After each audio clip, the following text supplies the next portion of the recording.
It happened at Dad's party, of all places. Morgan claimed credit for the $30 million business I'd spent 5 years building. I bit my tongue, but their little performance wasn't exactly flawless. I'm Lauren Shaw, and for a decade, my life revolved around our family's woodworking business. It started as a tiny repair shop and blossomed into a $30 million bespoke furniture company, all under my direction. Sounds like a fairy tale, right? That's what I thought too, until reality hit. Our family business, Shaw Designs, was Dad's whole world. He started it 18 years ago in a cramped rental space on Main Street. At first, it was just him crafting custom pieces for locals, kitchen tables, chairs, cabinets, the usual. He was incredibly skilled but never really made much money. It paid the bills, but that was about it. My older sister, Morgan, and I grew up with the shop as a backdrop to our lives. Morgan was always the golden child. Ivy League business school, impressive internships, the whole package. I was the practical one. I stayed close to home, went to community college for graphic design, and helped Dad at the shop after classes. I suppose you could say I blended in, especially compared to Morgan. Honestly, I didn't mind. I'm not one to chase the spotlight, but I loved that shop. I loved seeing raw materials transformed into beautiful things. I enjoyed working with customers, figuring out how to bring their visions to life. Dad didn't always agree with my ideas, but he trusted me to handle the day-to-day while he focused on his projects. Meanwhile, Morgan was off in another state working as a consultant for some huge firm. She only came home for holidays, and even then she'd imply I was wasting my potential. You could be doing so much more than working there, Lauren, she'd say, as if I hadn't considered it. Around my senior year of college, I started to see ways to modernize the business. The custom furniture was great, but it wasn't scalable. We couldn't expand with just Dad handcrafting every piece. So I taught myself 3D design software and developed a line of customizable furniture. Customers could choose a base design and then adjust the size, color, and finish to their liking. It was a way to preserve the personal touch while streamlining production. I presented the idea to Dad, and he wasn't exactly thrilled. He'd been doing things his way for decades and didn't see the need for change. Still, I built a prototype and showed it to one of our loyal customers, a local boutique owner. She placed an order for 10 pieces on the spot. When Dad saw the check, he finally admitted, "Maybe you're onto something, kiddo." That first order snowballed, and soon we had a steady stream of clients. I graduated college and jumped in headfirst. I redesigned the workshop, hired a few local guys to help with production, and established a presence on social media. It was exhausting. I was working 12 to 14-hour days, 6 or 7 days a week. Meanwhile, Morgan was in Chicago living the high life, fancy job, fancy apartment, fancy vacations. She didn't have much to say about the shop back then. I guess it wasn't glamorous enough for her. By the third year, we hit $2 million in revenue. We'd gone from a small-town woodworking shop to a recognizable name in custom furniture. I'd secured contracts with boutique hotels and a few interior designers, which opened up a whole new market. Over the years, that consistent growth turned Shaw Designs into a $30 million business, something I never thought possible back in the beginning. The business was thriving, and for the first time, Dad seemed genuinely proud of me. He'd always been hard to impress, so hearing him tell his friends, "Lauren's the reason this shop is still standing," meant the world to me. But that's when Morgan decided she wanted a piece of the pie. The phone call came out of the blue. Morgan, all the way in Chicago, announcing she was thinking of leaving her job. Her reason? She was suddenly seized by a desire to return and work at the family business. It shocked me. She'd never expressed even the slightest interest before. Dad, though? He was ecstatic. "Having both my girls run the company together, that's my dream coming true," he gushed. I didn't want to rain on his parade, so I kept my mouth shut, but I had my doubts. The next thing I knew, Morgan was back, and Dad didn't just welcome her onto the team, he made her co-CEO just like that. She might have had a fancy MBA, but she knew nothing about woodworking, design, or even the day-to-day operations. I guess the MBA was enough for him. "She's got the business brains," he said. "You've got the creativity. You'll balance each other out." I tried to be optimistic to make it work. I focused on what I knew, the design and the actual making of things, while Morgan took over the marketing and PR. She had some genuinely good ideas, I'll admit, like getting us into trade shows and partnering with influencers. The problem was she'd make decisions without talking to me. She'd commit to projects we didn't have the resources for or promise deadlines we couldn't possibly meet. It was infuriating, but Dad always sided with her. "She's just trying to grow the business," he would say, as if I wasn't trying to do the same. I kept telling myself that as long as the business was thriving, it didn't matter who got the credit. But slowly, I realized Morgan wasn't just back to help, she was back to take over. The business I loved, the one I'd poured my heart and soul into, started to feel fractured, like two separate entities uncomfortably crammed together. And guess who was consistently sidelined? Me. Morgan wasn't simply contributing, she was on a mission. She started by bringing in a marketing team, as if the years I'd spent building our social media presence and reaching out to clients didn't count for anything. Maybe I wasn't a marketing expert, but I had built real relationships with our customers, relationships that translated into sales and loyalty. Morgan looked at me like I was a clueless intern.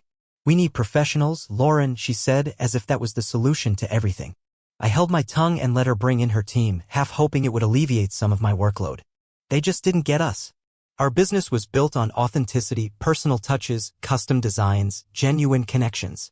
They came in with these generic, cookie-cutter strategies, plastering our brand across flashy, soulless ads. One day, I saw an Instagram post from our account that said, "Luxury furniture for every lifestyle." I nearly choked. Every lifestyle? We were about high-end, custom pieces that people invested in, not mass-produced furniture. When I mentioned it, Morgan dismissed me like I was overreacting. "This is how you scale, Lauren. Broader audience, bigger growth," she said, in that infuriatingly patient tone she used. "Scaling's great and all, but not when it means alienating the customers who made us who we are." Morgan either didn't understand or didn't care. Her obsession with bigger and better didn't end there. We had operated out of a workshop attached to the storefront for years. It wasn't glamorous, but it was functional. Morgan hated it. "We need a bigger space," she announced one day, like it was the most obvious thing in the world. I pointed out that we couldn't even fill half the space she was suggesting. She didn't care. "Big clients want big businesses, Lauren," she said, like she was spouting some motivational quote she'd found online. Dad backed her up, of course, and before I could blink, we had signed a 5-year lease on a massive warehouse. It was all about the image, glass-walled offices, a fancy showroom, the whole shebang. The heart of our work, the craft, was getting lost in the shuffle. Okay, it certainly looked like we were scaling up, going big time. But from my perspective, it was a total cluster. Orders were piling up, stuck in limbo because the team couldn't navigate the new workspace layout. Production ground to a snail's pace. And I was the one stuck pulling all-nighters, trying to duct tape the mess together while Morgan was busy giving champagne tours to investors, basking in the glory of a system she didn't even understand. What really got under my skin, though, was how she started muscling in on my territory with my team. My designers, my craftspeople, people who'd been with us for years, they knew how things ran. They trusted my direction. But Morgan, she clearly saw that trust as a threat. She began cutting me out, handing out project assignments directly to them. I remember the day Sarah, one of my senior designers, came to my office, a sketch clutched in her hand. "Morgan just gave me this," she said, confused. "She said you already approved it." I hadn't even seen it. When I finally cornered Morgan about it, she barely glanced up from her laptop. "It's called delegation, Lauren. You should try it sometime," she said with this infuriatingly smug little smile, like she hadn't just thrown a wrench into my whole workflow. And then there were the meetings. Endless stream of meetings that I was never invited to, not vendors, not potential partners. Morgan handled them all, and I'd find out about it all hours after the fact. I showed up to work one morning only to discover she'd pitched a whole furniture line to a major retailer. Without a word to me. And the designs weren't even finalized, let alone ready for production. "Why didn't you tell me about this?" I asked, trying to keep the irritation out of my voice. She just brushed it off. "It wasn't a big deal," she said flippantly, as if presenting half-baked work to a major client was an everyday occurrence. The power plays just kept escalating. She brought in this so-called strategic advisor, Eric, who sounded like a corporate robot spewing buzzwords. Synergy, streamlining, scaling, you name a corporate cliché, he was slinging it around. His grand idea? Outsourcing our entire production overseas. "You'll save a fortune," he said, tapping some ridiculous, color-coded chart. I couldn't believe what I was hearing. "We built this business on quality and customization," I argued. "If we start mass-producing everything, we lose everything that makes us unique." Morgan rolled her eyes. "Lauren, you're being dramatic. This is how companies grow." But I saw right through it. It wasn't about growth, it was about control. Morgan wasn't trying to make the business better. She wanted to mold it into her own vision, regardless of the consequences. The real breaking point came during a meeting with a prospective partner. Morgan introduced herself as the visionary behind the company, taking credit for initiatives I had conceived and built from the ground up. She didn't even hesitate rewriting our history right in front of everyone. After the meeting, I couldn't contain myself any longer. "Don't ever take credit for my work again," I told her, my voice low and controlled. She just shrugged like it was nothing. "It's not about you, Lauren, it's about the company." But I knew that wasn't the truth. It was always about her. By then, I barely recognized the business I had poured my heart and soul into, the clients I'd cultivated, the team I'd built, the culture we'd fostered. It all felt like it was slipping through my fingers. Dad, of course, didn't want to hear any of it. As long as the numbers looked good, he was happy to stay blissfully out of it. And right when I was at the absolute end of my rope, juggling all the changes and dealing with Morgan, my dad's 58th birthday rolled around. By the time the party was planned, I was completely burned out. Morgan had steamrolled over everything. It became clear that her intention wasn't celebrating Dad, it was showcasing herself. She made every decision without consulting anyone. Mom had been insistent. "It's your father's big day, Lauren. You need to be there." So, despite the knot of dread twisting in my stomach, I agreed. I just had this feeling, a premonition maybe, that tonight wouldn't be a simple, happy occasion. Dad's birthday party was supposed to be about him, a celebration of his life, his achievements, the family and business he'd built. But even before the evening fully unfolded, it felt like it was morphing into something else, something off. The moment I stepped into the banquet hall Morgan had booked, I knew I was right. This wasn't a typical family affair. The place felt curated. Stark white linens, a dessert display that looked like it belonged in a glossy magazine. It wasn't Dad at all. He was a backyard barbecue kind of guy, happy with a cold soda and good company. Morgan had transformed his birthday into a corporate showcase. The guest list was a strange mix: family, a few old friends, a sea of business associates, and even some investors I'd never seen before. Half of them probably only knew Dad as the founder of Shaw Designs. It felt more like a networking event disguised as a birthday party, which I realized with a sigh was classic Morgan. Everything always had to have an angle, a purpose. I'd arrived early, hoping to lend a hand. Morgan was already in full control mode, flitting around, micromanaging every single detail. When I tried to offer assistance, she waved me off with a dismissive flick of her wrist. Fine. I resigned myself to greeting guests as they arrived and making small talk with a couple of Dad's old buddies.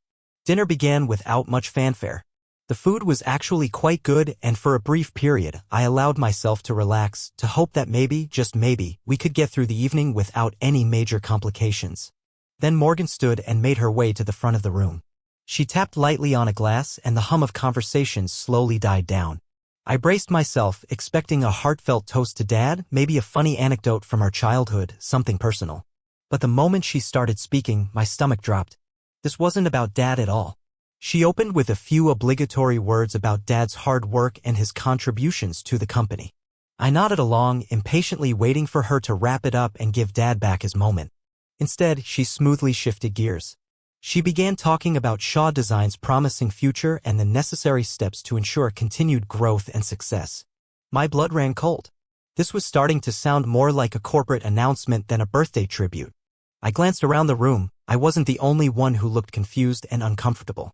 She said, her voice oozing with calculated confidence, "As we celebrate this incredible milestone for Dad, it's also the perfect opportunity to share some exciting developments for Shaw Designs." Then she turned her gaze directly toward me, locking my eyes with an unsettling intensity. "After extensive consultations with key advisors, we've determined that the company requires a unified vision to move forward. Therefore, effective immediately, I will be stepping in as sole CEO." She didn't even blink, didn't flinch. She simply stared at me, a silent challenge hanging in the air, daring me to object. This wasn't just about taking over the company, she was doing it publicly in front of everyone, family, clients, investors, making it abundantly clear that there was no room for discussion, no room for my input. It wasn't a discussion, it was a flat-out declaration. The room erupted in applause, but I sat there, paralyzed, as Morgan twisted what should have been a simple corporate update into a blatant character assassination directed squarely at me. "Some people within the company," she continued, her voice dripping with insincere sympathy, "are simply better suited to technical roles rather than leadership positions." Then, after a carefully timed pause for dramatic effect, she addressed me directly. "My sister, Lauren, has been invaluable to the creative aspects of the business." She rambled on about how grateful she was for my support, but then added, "However, to truly excel in today's highly competitive market, we need a clear vision, we need unwavering excellence, and frankly, Lauren, you're simply not equipped for this level of business." I stared at her, reeling, struggling to comprehend the sheer audacity of her words. I desperately searched for Dad, hoping he would intervene, say something, anything to stop the madness, but no, he was just sitting there, nodding along and smiling as if Morgan had just delivered the most brilliant speech ever written. Mom, on the other hand, wouldn't even look up, her hands trembling as she stared fixedly at her dinner plate. Morgan, of course, wasn't finished. The truth is, she continued, her voice growing louder, more assertive, more aggressive, your old-fashioned ideas and lack of proper business education have become a hindrance, a liability. It's time for you to step aside gracefully. A heavy silence descended upon the room. Every single pair of eyes turned to me, waiting, anticipating some kind of reaction. I could feel their pity, their judgment, the beginnings of whispers forming before I even had a chance to move. Everything I had worked for, every late night, every sacrifice, was being ripped away from me, right there in front of people I knew, people I had respected. All eyes were on me, probably expecting me to crumble, to burst into tears, to start yelling, but I refused to give them that satisfaction. I stood slowly, deliberately, my chair scraping against the floor with a sound that seemed to echo through the stunned silence. I picked up my purse, walked over to Dad's table, and placed the small, carefully wrapped gift I had brought for him in front of him. "Happy birthday, Dad," I said, my voice calm, controlled, and betraying none of the turmoil I felt inside. The stares burned into my back as I turned and walked away, each whisper a tiny, stinging cut. I held my head high, but inside everything felt raw. The drive home was a daze, a jumbled mess of replays. All I could see were those late nights at the shop, the deals I'd worked so hard to close, the relationships I'd nurtured with clients. And now Morgan was trying to yank it all away. The initial shock gave way to something colder, sharper. It wasn't just about Morgan wanting control, it was the way she'd gone about it. The calculated precision, the public humiliation. She wasn't just pushing me aside, she was trying to erase me. That wasn't going to fly. Sleep was impossible. My desk became a battlefield of papers, files, contracts, not chaos, but a focused fury. Every document, every forgotten detail from years of work became a weapon. This wasn't just a reaction, it was a strategic build-up. By sunrise, I had a plan, something solid I could use. Morgan wanted a performance? Fine. I could play that game, but I would be directing it this time. The next morning, I was at the office before the sun fully crested the horizon. More than early, I was prepared. Everything was meticulously laid out both in my head and on paper. Morgan arrived around 9, her usual self-assured stride in full force. Dad followed, weighed down by a bag of leftover party decorations.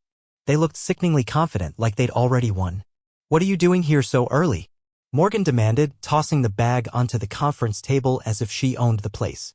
"After last night, I expected you to have the decency to stay home," she added, her tone laced with disdain. I leaned back in my chair, finding a strange sort of calm. "Just tying up some loose ends," I said, letting the words hang in the air. "No point in delaying." I grabbed my iPad, woke the screen, and slid it across the table. "Let's talk about the future of Shaw Designs," I said, connecting it to the conference room display. The ownership agreement from 3 years ago filled the screen. Morgan barely glanced at it, reclining in her chair, utterly convinced she had this in the bag. Dad wasn't much better, arms crossed, ready to dismiss me. "There's nothing to discuss. Morgan's in charge now." I raised an eyebrow, a slow smirk spreading across my face. "Yeah, okay, let's talk about that then." I scrolled to the critical section, zooming in for maximum impact. "Remember when we needed capital for the warehouse expansion? Dad, you sold me an additional 13% of the company. That puts my total ownership at 53%. I'm the majority shareholder now." I turned to Morgan, my voice even and controlled.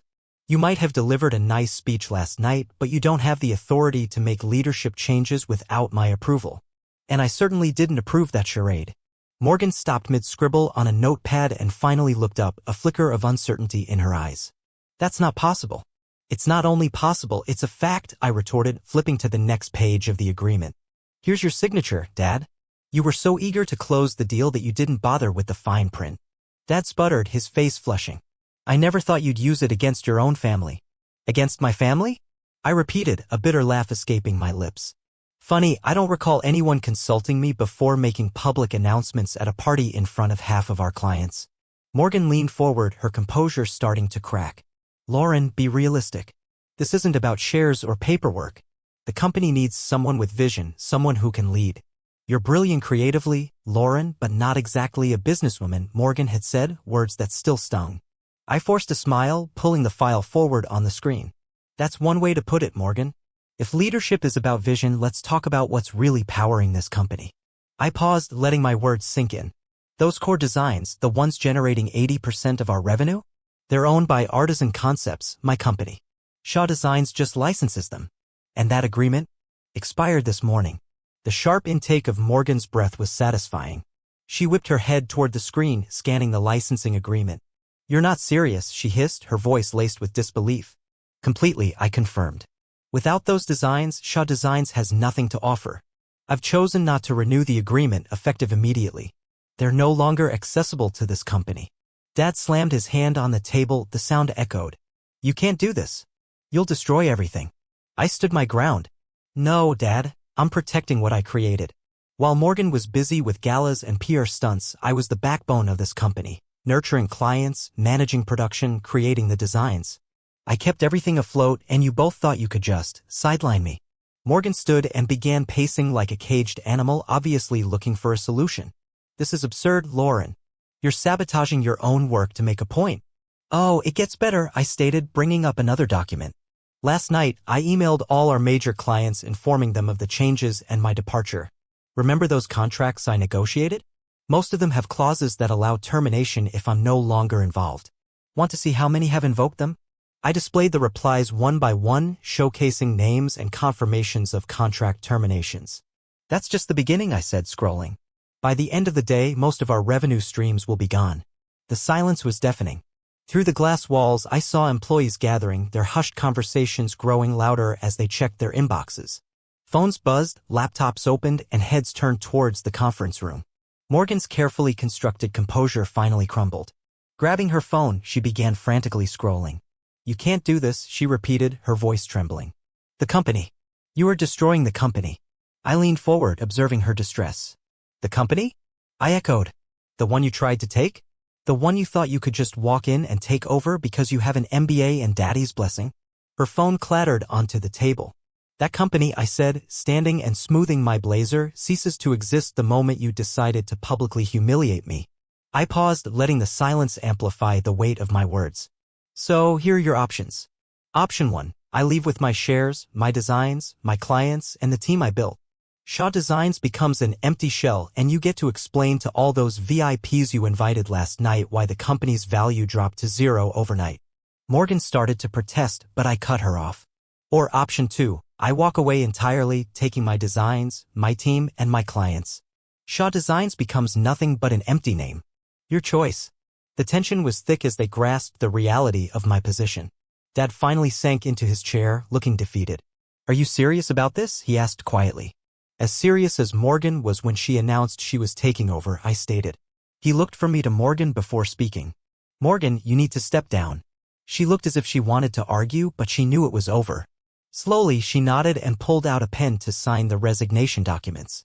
The rest of the meeting passed in a blur of paperwork and formalities. The signing felt anticlimactic. Morgan's name on the resignation papers, a simple signature, and just like that, the co-CEO title was gone. By noon, I found myself alone in my office, my gaze fixed on the Shaw Designs logo across the room. It was mine again, all mine. Except there was no exhilaration, no triumphant surge of ownership. The collateral damage to my family loomed large, a question mark hanging over our future. Mom's visit that evening was heavy with unspoken disappointment. Did it really have to come to this? She asked, her voice laced with a familiar sadness.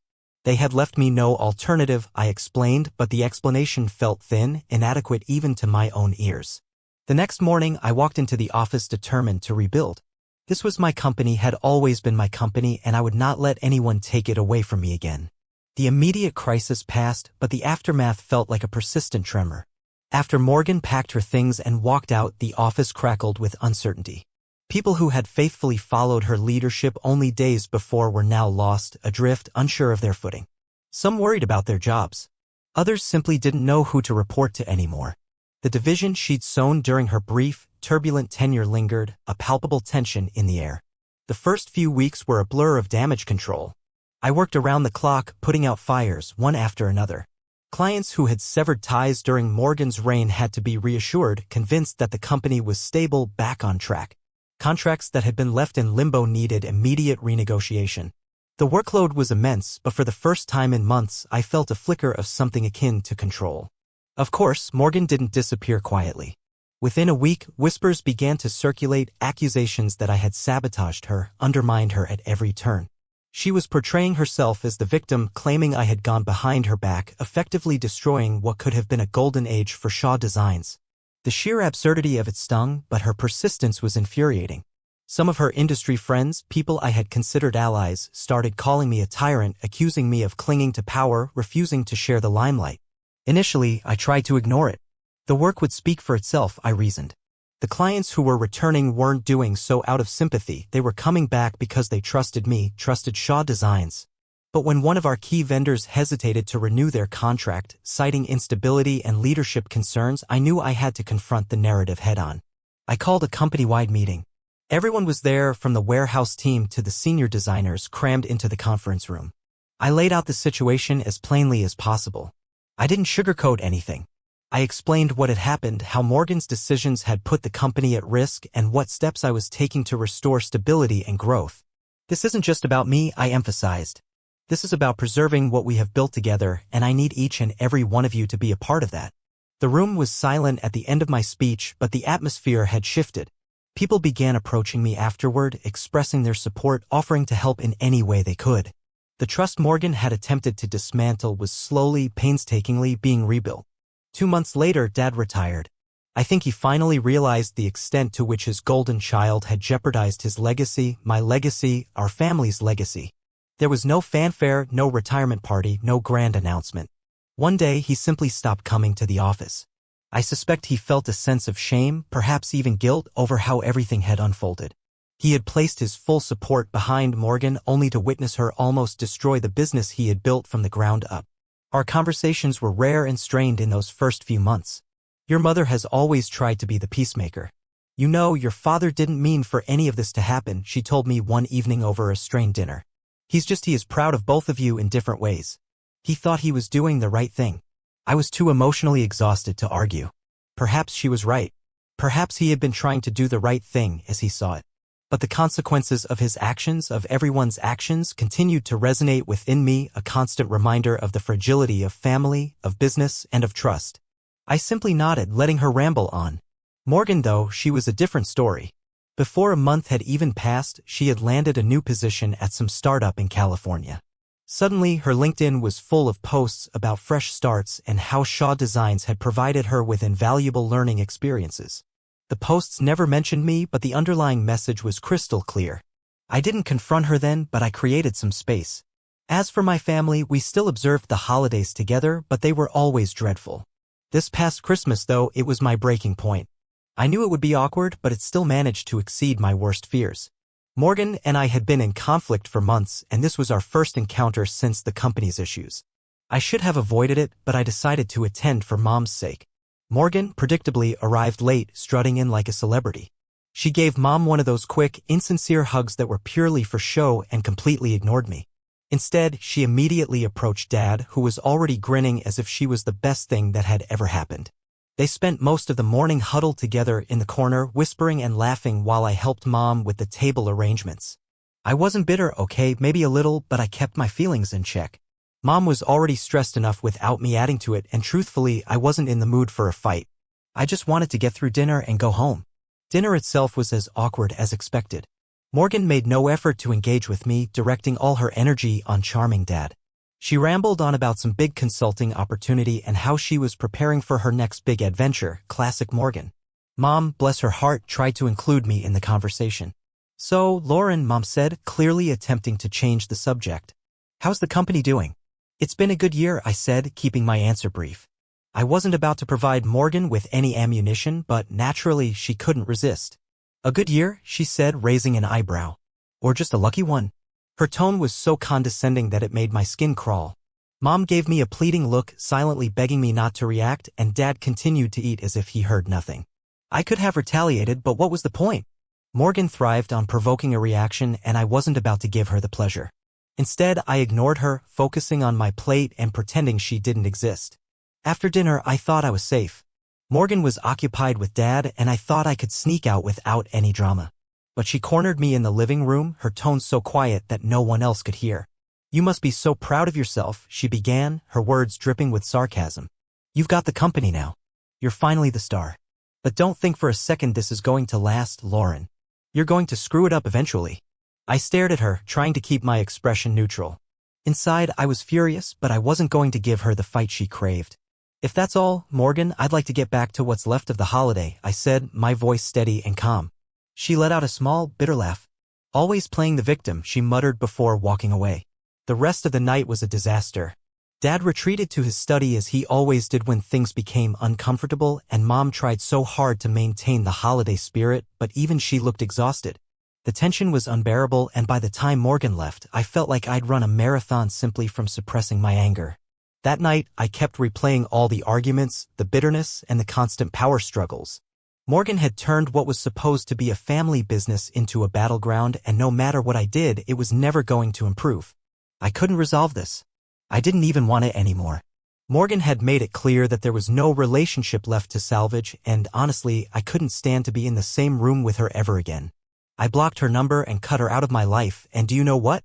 I felt peace in my life. A sense of liberation washed over me. With Morgan gone, I could finally channel all my energy into what truly mattered, the company.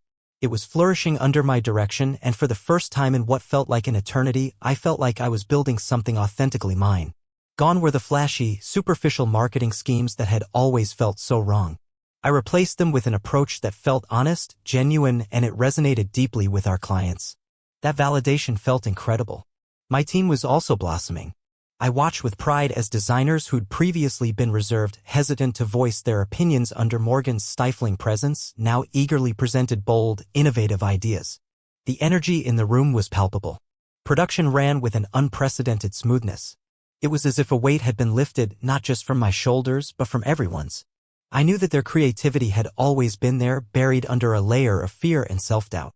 It gave me immense satisfaction knowing that I was able to foster an environment where their talents could finally shine.